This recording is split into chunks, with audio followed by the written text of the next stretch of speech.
How's it going, everyone? Bass here, and in today's video, just like last week, we're going to be going over the 4 things to watch for in this next preseason game against the New York Jets.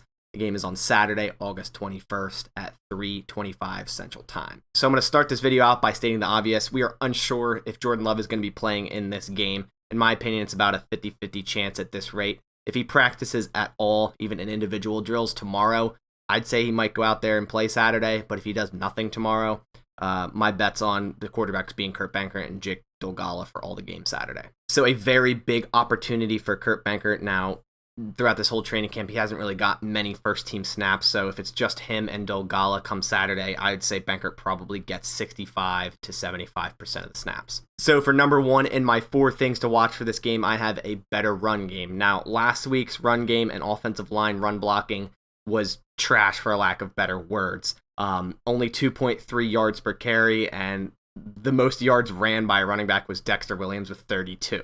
So it is important to note that A.J. Dillon was held out of team drills on practice Wednesday versus the Jets with that calf injury, so very unlikely that he plays this Saturday. So the running backs will be Kylan Hill, Dexter Williams, and Patrick Taylor. And I just really want to see a little bit better run vision from Kylan Hill. Now, obviously, he had that nice touchdown on that screen, so he's definitely been impressive in the pass game. I just want to see some more from him in the run game, and overall, the offensive line just needs to block better for all 3 backs. And this week's going to be a tough challenge for the offensive line. The Jets have players like Carl Lawson, Sheldon Rankins, and Quinnen Williams. Now, I think the guard situation might change up a bit. The Packers did speak on this a little bit.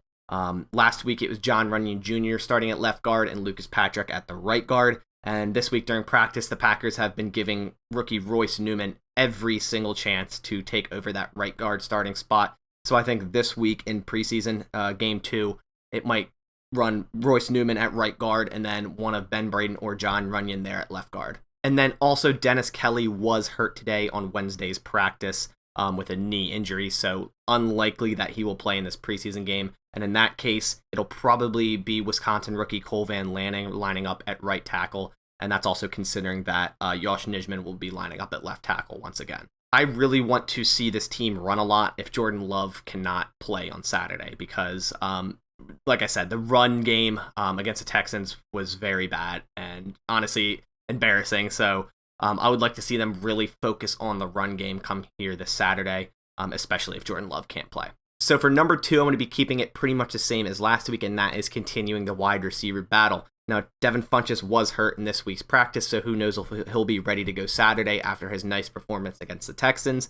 Another news, Equanimeous St. Brown is back from injury, so he's definitely going to go Saturday, in my opinion. And this is a big opportunity for EQ, a guy that is on the outside looking in terms of making this roster. So definitely a big opportunity for him, and he should get a lot of snaps. And then as for other wide receivers, obviously we have Malik Taylor, who had a nice performance against the Texans as well. A guy that might make this roster just based on his special teams experience. And then also with Juwan Winfrey, we heard so much about him in camp, and then all of a sudden he was hurt, and then we haven't heard anything from him since because he hasn't been able to practice or play. And I think Juwan Winfrey, out of all these wide receivers, needs these last 2 games the most because without them, he will not make this roster.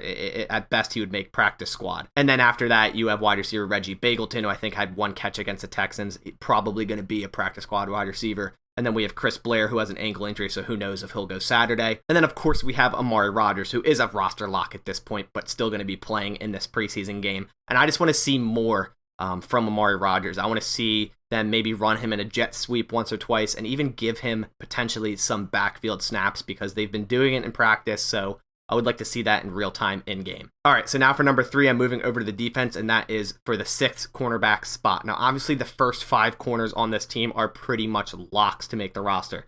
Obviously, Jair Alexander, Kevin King, Chandon Sullivan, Eric Stokes, and Shamar Jean-Charles, in my opinion, are all locks. Some people might not think Jean-Charles is a lock, but I think he definitely is. And the Packers are likely going to keep 6 cornerbacks, not 7. Now, they did keep 7 in 2020, but in that case, they only kept 4 safeties.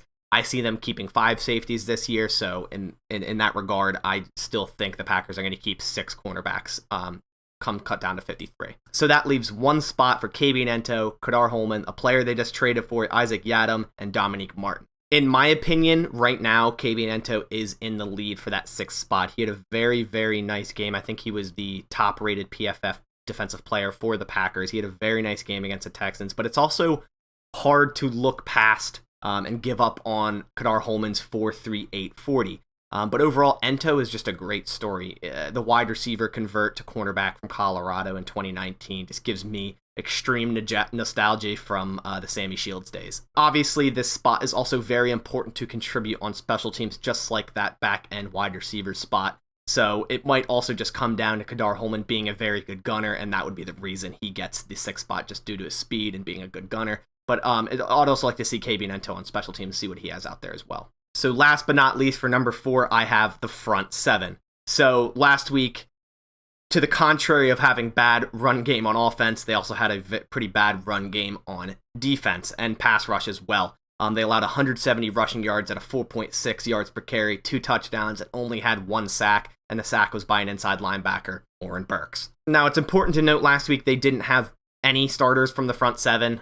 Preston Smith, Zadarius Smith, Rashawn Gary, Devondre Campbell, Chris Barnes, Dean Lowry, Kenny Clark, and Kingsley Keke. Keke is practicing this week after coming up off that PUP, so I would hope Kingsley Keke plays Saturday. I'm very, very excited to see him play in-game. I also just want to see more disruption down low from rookie TJ Slayton. Now, he didn't have a bad game last Saturday, but I just want to see more from him. More disruption in the middle of that defense at nose tackle. I mean, the dude is a monster. 6'4", 330 pounds. He definitely can move some bodies, and I just want to see that more. And then another unit that I was just very underimpressed with was the outside linebacker group. Now, obviously, like I said, the first 3 guys, both the Smiths and Gary weren't playing. So just depth guys really filling in, trying to secure that 4th roster spot. They really didn't do anything against the Texans. I think a combined 1 quarterback hit between the 3 of Naliai, Garvin, and Rivers, and overall just a poor performance. We need to see them get after the quarterback. And it might be weird to say because this is the first time I've probably ever said this, but I'm actually excited for Oren Burks. I'm interested to see if last game was a fluke. Now, obviously, we saw what he did last game. A couple tackles for loss, a sack, a few other tackles. Just really looked like a different player from years past. Just flying around, stuffing the runs, and overall just causing disruption for the Texans' offensive line. And I'm wondering if that was a fluke. I hope not, because if for some reason this is the new Oren Burks and this is how he fits into this defense, it will be a very, very good, pleasant surprise. And then also the other linebackers to obviously keep an eye on, Ty Summers and Kamal Martin. I really just want to keep an eye on those guys. The Packers really have 6 inside linebackers that are all roster worthy, whether that be on special teams or inside linebacker itself. Obviously, Barnes and Campbell are locks in my opinion. And then obviously we have, like I said, Ty Summers, Kamal Martin, Oren Burks, and Isaiah McDuffie. Burks and McDuffie were generally considered special teams players, but if, like I said with the last tidbit, if Burks starts playing like he did against the Texans against every team, he definitely will make his way into that defense. So overall with this game, if Jordan Love does indeed not play, I'm going to be definitely a lot more interested in the run game on offense, and then also just the defense in general, because they didn't play good at all in my opinion last week. So those are going to be the main things I'm going to be looking at with Jordan Love out. But that's about going to do it for today's video. I want you to put down in the comments below who you're going to be looking out for, what player, what battle, or what situation you're going to be watching the most for this game against the Jets. So on that note, I'll catch you all in the next one, and as always, go Pack Go.